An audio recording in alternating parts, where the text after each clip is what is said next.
Distinguished guests, I'm sure you have heard of the survival rules of 3, where we can survive 3 weeks without food, but we can only survive 3 days without water. This shows how important water is to our well-being. But did you know the United Nations predicted that more than half the world will live in water-stressed regions by 2050?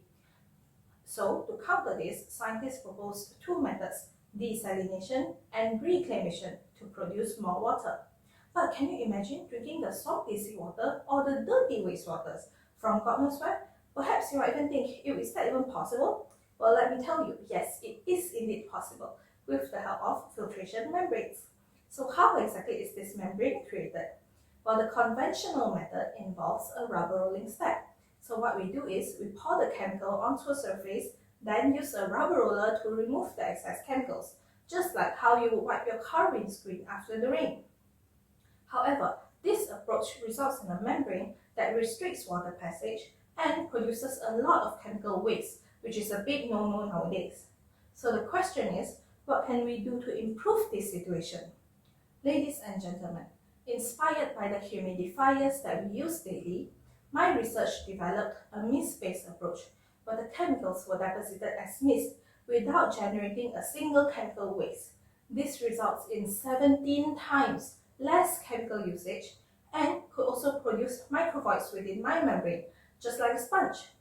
With this, my spongy membrane can allow double the amount of water to pass through compared to the traditional membrane. Plus, the absence of rubber rolling step allows for a better nanomaterial distribution. Just like adding chocolate chips to cookies will improve its taste, adding nanomaterials to my membrane will also enhance its performance.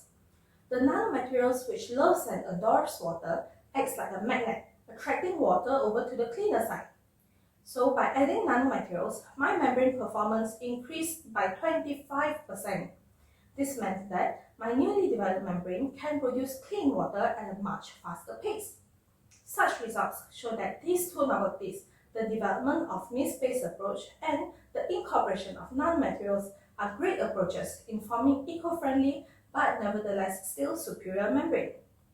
However, now you may think, okay, membranes are so great, so we can just leave this water issue to membranes, right? Problem solved, end of story. Sadly, it is not that simple. So if you gain any knowledge from the past 3 minutes, please remember that membranes can potentially solve this water crisis issue, but conservation is still the ultimate way to go. With that, I thank you.